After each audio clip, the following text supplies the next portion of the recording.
Suratul Fatihah yẹn a fẹ́ fi dúpẹ́ fọlọ́run pé o ṣe é ni. Wọ́n ní Wàsíù Àyìndé sọ pé Ọlọ́run mi ò.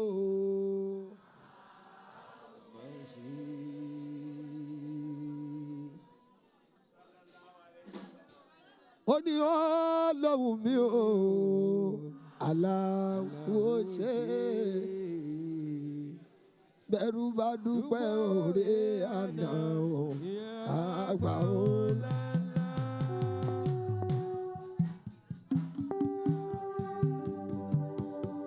Bẹ̀rù bá dúpẹ́ òré àná torọ́ lọ́wọ́ fẹ́ ohun méjì tó kọ́.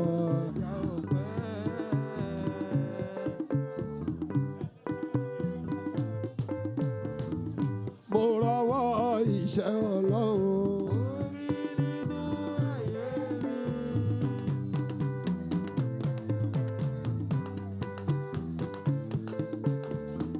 Jíjẹ mi mo ní rọrùn.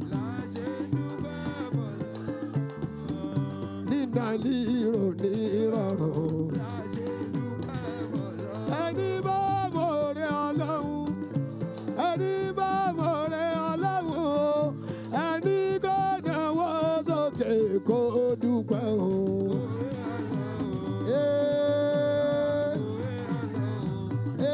Àìníjàgá yìí.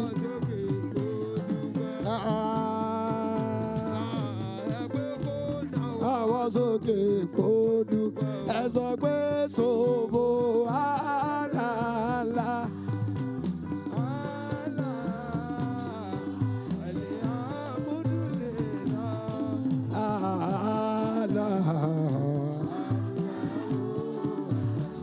Inú yín bá dùn kẹ́gbọ́ lọ́hùn tóbi. Lógún lánàá ẹgbọ́ lọ́hùn tóbi o. Mọ́ṣáláṣí ẹgbọ́ lọ́hùn tóbi. Bádùwà bá gbà kẹ́gbọ́ lọ́hùn tóbi. Ẹgbẹ́ la ilaha illallah Muhammadu Rasulullah.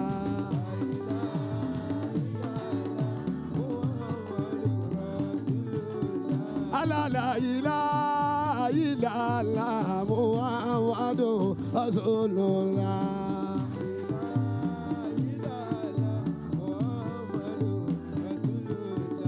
Muhammadu Rasulullah Tijani Waliyullah.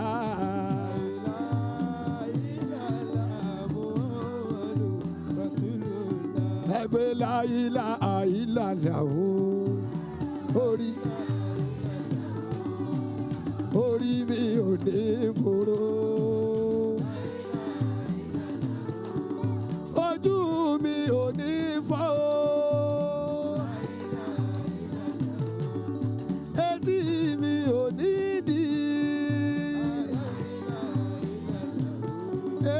Ayé mi ò ní bàjẹ́ o. Muhammadu Rasulullah ò ní sàgbà kó láyé. Yàsé, yàsé, yàsé, wálé kórè àdìmájẹ́ gbèbèsè. Yàsé, ẹ̀wì dáadáa, wálé kórè. Ẹ tún sọ pé la ilaha illallah o. Orí mi ò ní burú. Ojú mi ò ní fọ́. Ojú mi ò ní dì. Ayé mi ò ní bàjẹ́ o. Muhammadu Rasulullah ò ní kágbá kó láyé. Yàsé ayédáadá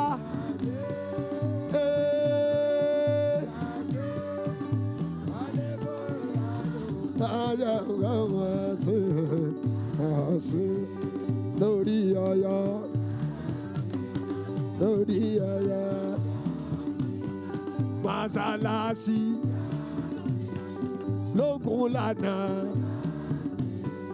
fànàbí fẹ́ni fẹ́ kọ́lé fẹ́ni fẹ́ bímọ fẹ́ni fẹ́ lọ́kọ abẹ́ni fẹ́ láya fẹ́ni fẹ́ kọ́lé fẹ́ni fẹ́ níwọ̀n fẹ́ni tí wáṣẹ́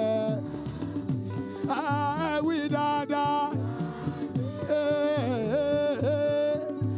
àṣẹ wálé kórè àníbàjẹ́ gbọ́mọ̀ sí àṣẹ àṣẹ.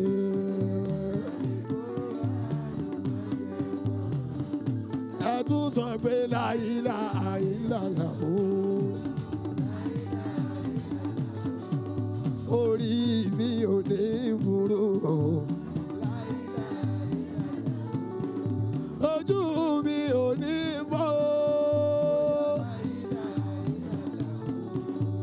Etí mi ò ní dì. Ẹ sọ pé ọwọ́ ayé ò ní tẹ̀mí o.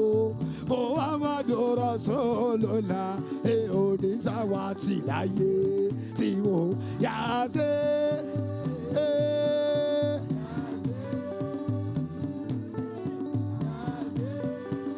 Walikuri àníbàjẹ́ gbọ́mọ̀ sí àṣẹ ẹ̀wí àṣẹ. Walikuri àníbàjẹ́ gbọ́mọ̀ sí.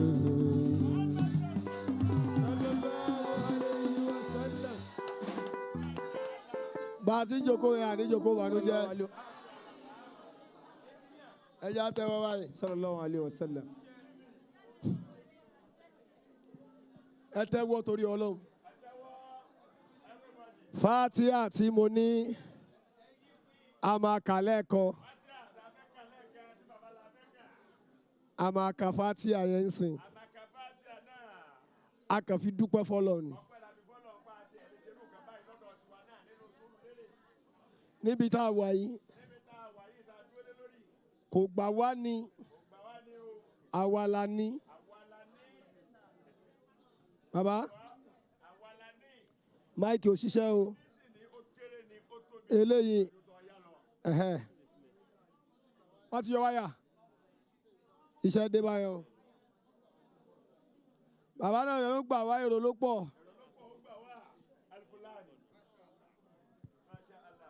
Ẹ jẹ́ kí Fatiha kan aláriwo. Ọlọ́run o ẹ pariwo Ọlọ́run dáadáa. Àfi Fatiha yẹn bèrè kẹ̀kẹ́ kọjá pé a kàn fẹ́ fi dúpẹ́ ni.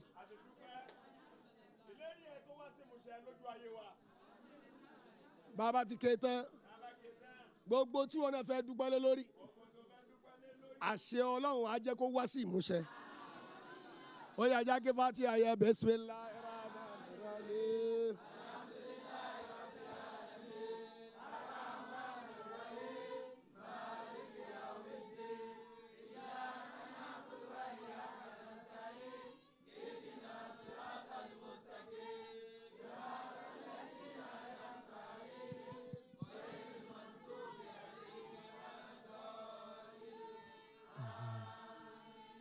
Ẹ máa rí i pé ṣé màá ṣe máa fi ohùn lásán sọ̀rọ̀ ni ni. Yági bàbá wa Al-Shari Al-Fulani.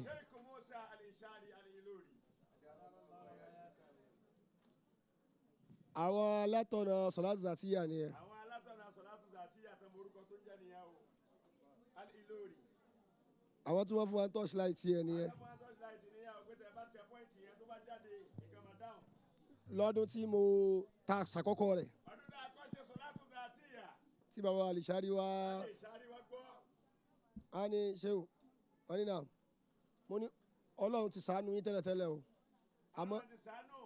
àmọ́ lónìí mo kí yín kú oríire. Àwa sọ pé oríire yẹn tùràrí dà kí ni yẹn ti ń ṣòkè ẹjọ́ tùràrí dàkún tùràrí ó ń dà ó ti pọ̀ ẹ pa. ó ti pọ̀ ẹ ṣeun. Akramakumullah. naam wọ́n láti oríire pé ẹ ṣáàrì àwọn ni congratulations àwọn ni àkórí. àwọn ni àmọ́ congratulations àwọn fẹ́ kí wa yìí o gbogbo ayé ló máa kí wa o a ní gbogbo ayé ni ó kí wa bẹ́ẹ̀. but ṣe mọ̀ pé kọ̀rọ̀ làwọn ti ń kí mi nísìn aláwọn kí wa ń gbọ́rọ̀. gbogbo ayé máa kí ní gbangba. gbogbo ayé ó kí wa gbangba. àti ṣáàrì. mọ̀lá kíra bá gàlá oníkìlá rí ọ ni mo mọ̀ yín lára sàlátù tẹ́lẹ̀ tẹ́lẹ̀ wọ́n lè ń sọ sọ̀látù tẹ́lẹ̀.